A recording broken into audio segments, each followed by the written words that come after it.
What's up, everyone? Welcome back to another edition of Sports to the Wire. For those of you who are actually new to the channel, I am your hostess, Rashid. The other half, my boy Barrick, he'll be with us later during the week. All right, so this over here got me somewhat pissed off here, man. The Lakers actually beat up on the Nets over there in a regular season game, and I usually don't like to trash other content creators in a sense, though. I think all of us should be united in a sense and unity, but this is not really trashing him or anything like that. I don't think so. I might, but who the hell knows, man? All right, so I know the Lakers are coming off that emotional high, man. I know it feels so good. Yeah, won a regular season game. Yay. Oh yeah, and Brooklyn got so many weaknesses. Yeah. All right, so let's get into this video right here, man. We're gonna be critiquing this channel. He comes from the thefightmike over here. We're gonna be analyzing his analyzation there and see if it's accurate or not. And like I said, we need to be better than I don't want people pushing out narratives in a sense, though. I'm getting tired of that already, man. So let's get into this video. Lost by 25 points on national television to the Los Angeles Lakers, because maybe there's something that I'm not seeing that you guys are seeing. And please, none of those excuses cannot include Kyrie Irving getting ejected when Dennis Schroder got ejected. Right now, because of Kevin Durant actually being on the limits restriction, he actually is their best high percentage one-on-one player. So yes, him actually being ejected from the game is going to have an impact. LeBron gets ejected from a game, it's going to be a definite difference. And a lot of people are not going to be able to create he's the only one really truly on his team that can actually create and a high percentage one-on-one player. So yes, it does make a difference that Kyrie got ejected. As a matter of fact, go ahead, take the entire intro to go ahead and come up with an excuse. Guys, I'm going to probably get a ton of dislikes on this video, so if you want to get my back on this, leave a like on the video now that we get all that out of the way. Yeah, because you're probably being an emotional fanboy now instead of an analyst in a sense, though. Let's do this. Let's check this. Let's see more. Cue the intro. All right, let's just get into the video here. Mic check 1 2 1 2. What's going on, everybody? A couple of days ago, I made a video on the Brooklyn Nets, and this is a fairly unbiased video. I said that the only kryptonite that the Brooklyn Nets had in their juggernaut of a squad is the fact that their big three might not have a lot of familiarity with one another by the time they all need to get together to get the chemistry to make a deep playoff run. But at the same time, I said the one thing that the Brooklyn Nets have on their side is the fact that they have a really tough schedule from this point up until the end of the season. As a matter of fact, they have the 23rd easiest schedule from this point for the rest of the season. So if at any point James Harden does come back and Kyrie Irving, James Harden, and Kevin Durant are all healthy, that should give them enough time to try to get their chemistry together. But at the same time, I mentioned that each and every big three that is... All right, this is, I think because of the information age today, that we can actually learn from other big threes in the past. And I think these are actually three high IQ basketball players. And we've seen it with Kyrie Irving is actually saying, okay, hey, James Harden, you're the point guard. I'm not going to be the point guard. I'm going to be the two guard. And Kevin Durant, he just fits in seamlessly in a sense, though. So these are actually three high IQ basketball players. Just listen to them in the post-game press conferences, and you can understand that these guys are not stupid basketball players in a sense, though. So what you're actually saying, thefightmike, you're wrong there in a sense. You really are wrong. Ever won an NBA championship has at least played 52% of their games or more. In the San Antonio Spurs case, you can see in front. Oh yeah, listen, we actually seen them not be so isocentric. We've seen the ball move and move from side to side. Them actually playing East-West basketball. So that, I don't think come playoff time, that's not going to be an issue at all. your screen that they played at least 66% of their games together with Manu Ginobili, Tim Duncan, and Tony Parker. This isn't even including Kawhi during their latter years. The Boston Celtics Big Three played 79% of their games together in their lone season winning a championship. The Miami Heat Big Three played at least 67% of their games together in their second season when they won an NBA championship. Before we get to the Golden State Warriors dynasty, where they were able to win their final championship together. All right, so the difference between this Miami Heat team, the Miami Heat team and this Brooklyn Nets team is that there is no limitations. There is no weaknesses, which Miami actually had. Dwayne Wade is not a great three-point shooter, so that can actually limit him there. And the Dallas Mavericks at the time, you had rim protection and Tyson Chandler, and that team was just bombing threes all over the place. You couldn't really collapse the paint on the Dallas Mavericks back then. Jason Kidd was actually shooting threes. You had Dirk shooting threes. All right, let's move on to this. So this is a little bit different over here.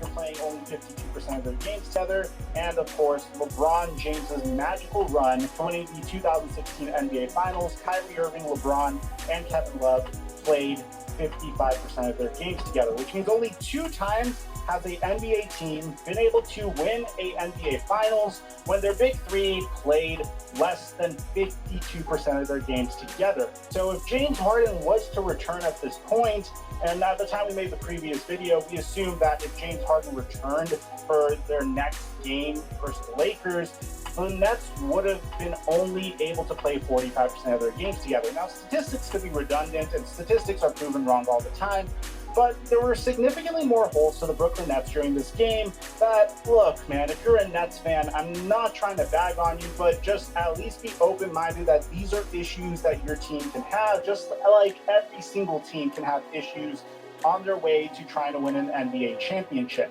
Let's start with the fact that I already know many of you guys probably took to the comment section to mention that Kyrie Irving got ejected during a very silly scuffle with Dennis Schroder. And if you watch the scuffle go down, Dennis Schroder was literally living in Kyrie Irving's head rent-free. And I don't know what Dennis Schroder said to Kyrie. We don't know what's going on in Kyrie's mind. If you think, listen, you got to understand here, these guys are actually human beings, man. They have issues, they have different problems, they have different feelings, and we don't know what's actually going on inside their personal lives. And sometimes we can actually take our problems to work with us, in a sense. So we don't know what's actually going on in Kyrie's head. So to actually say that, oh, Dennis Schroder and got into his head, and we don't know what. Listen, I can look up the head-to-head matchups between Kyrie Irving and Dennis Schroder, and I guarantee you, Kyrie bust this dude's ass. So stop, man. Stop, you Lakers fans, man. Y'all guys is just something else, man. Y'all like Knicks fans in a sense. And yeah, Barrick, I said it. Irving to piss him off so much. But as I was watching this, I really felt like Kyrie Irving was the only one deserving of being ejected, and Dennis Schroder really didn't do anything hostile whatsoever. But for the ref's sake, and in a situation where you have to make a split-second decision, Dennis Schroder was actually taunting Kyrie, and that's why he got ejected. Now, I think the referees were a little too emotional, and this is a nationally televised game, and unless it's something really, really, really, truly egregious, then you toss them. But like over some trash talking, that's what I like, man. When I play hoops, so this is how I was like, and it's entertaining and things like that, man. So I don't, the Adam Silver, man, get control of your refs, man. Decision. I can understand why you threw both of them out. Now, you might be wondering why this is a big deal. Well, Kyrie Irving's maturity gets called into question a lot. And I stated in the very beginning that if there's one thing that could potentially cost the Brooklyn Nets games, it's Kyrie Irving's lack of maturity. Dude, with all due respect, you're one of the most talented players in the NBA. By far, probably one of the most gifted ball handlers I have ever seen. Yet, it's more than just ball handling, man. It's his ability to actually shoot threes, mid-range, footwork. Just don't look at him as a ball handler, man. Shot making, ability to actually go to his left and finish with his left in traffic, which is extremely hard. I don't even see LeBron James even doing that. And this is the same person that didn't have the maturity, but he won them that 2016 NBA championship. LeBron doesn't win that championship without Kyrie Irving. I mean, that game went down to the wire, to Game 7. And I just don't see LeBron actually drilling a three with that type of duress. He'll be worried about what the media would actually think about him.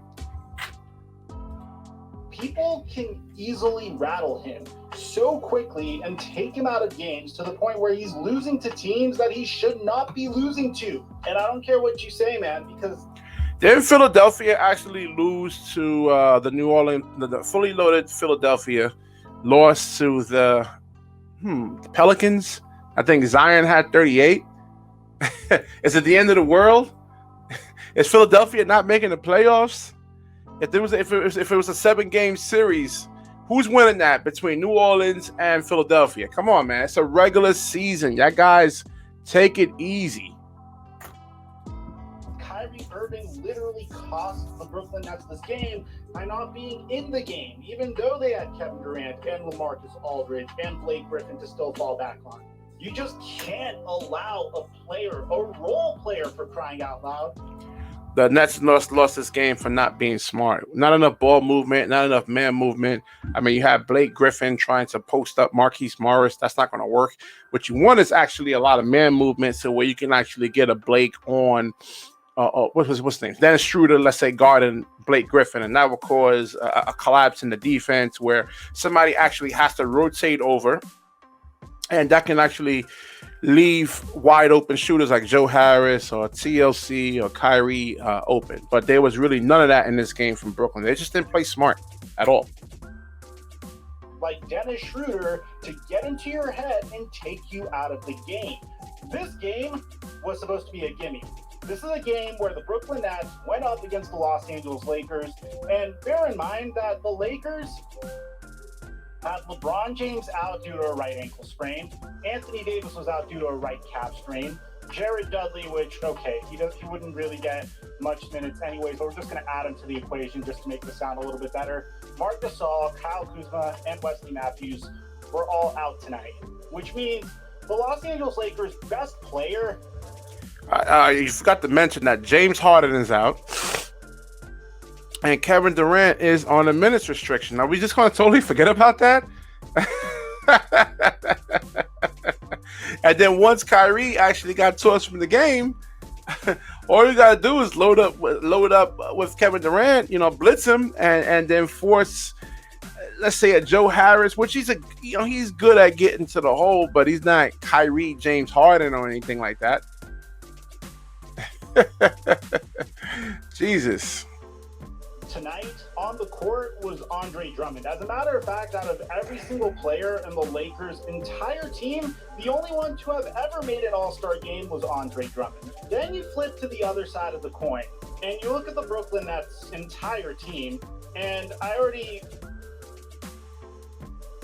that the Brooklyn Nets didn't have James Harden. So 1 out of 5 Brooklyn Nets that were at least 2 years removed from being an All-Star were not able to play tonight. But Blake Griffin was healthy, Kevin Durant was healthy, LaMarcus Aldridge was healthy, and Kyrie Irving was also healthy, although he did get ejected after a tussle with Dennis Schroder. And this is yet another excuse that the Brooklyn Nets fans like to come out and say that this is the reason why the Nets lost, because they didn't have James Harden, which, okay, one member of your super team is gone. And then on top of that, yeah, we lost Kyrie Irving. The Lakers also lost Dennis Schroder. There's only one excuse that I suppose that I can accept for the Brooklyn Nets not performing well tonight, and it's the fact that the Lakers had a very linear game plan going into this game. And if you were watching the highlights, you'd see something that was fairly repetitive. And that's the fact that they consistently threw the ball into Andre Drummond and allowed him to completely bully LaMarcus Aldridge. And this is probably one of the biggest holes in the Brooklyn Nets. A lot of people claim that they can't play defense. All right, so I think LaMarcus Aldridge actually picked up an early foul and he really could not be assertive, or he would have actually picked up 2. And it looks like that from Steve Nash's perspective is that LaMarcus Aldridge is actually going to be heavily relied on in a sense, though, and rightfully so, because again, like I said in the last couple of videos, that he actually provides good spacing, and he can actually really pass out of double teams, and he can actually play really good defense. You know, I'm surprised again for how he actually moves laterally in a sense, though. So that's actually unfair to pick on LaMarcus Aldridge. And remember, he's 35 years old, man. He's not the old LaMarcus Aldridge of old. Jesus. Disagree with that notion completely. I think Kevin Durant is a remarkable defender. I think DeAndre Jordan, if he was available, he probably would have been able to slow down Andre Drummond a little bit. But what do you think is going to happen in a playoff series when these weaknesses become more apparent? When your big three hasn't played as many games together, what do you think I'm going to wrap this up over here. And nobody's actually beating the Brooklyn Nets, especially if they actually go small in a sense, though. Like, let's say Kevin Durant at the 5, Jeff Green at the 4, and even though Kevin Durant is 7 foot, he's not listed as a 5 in a sense. He never really played 5, but he plays 5, and he actually is able to shoot that 3. Nobody's actually beating the Brooklyn Nets if you got Kevin Durant at the 5. Even with Joel Embiid, he's not going to run out there and have to guard Kevin Durant on the perimeter. Same thing with Anthony Davis and these guys. And you're talking about Anthony Davis already with limitations. Andre Drummond, you can't play him in fourth quarters. And so if it comes down to close games, you're not going to really be able to play him. You're going to need actually high percentage free throw shooters out there. All right, let's wrap this up over here. If you like the video, please like, comment, subscribe, share. Share it. When you share, the universe certainly shares back with you. Peace.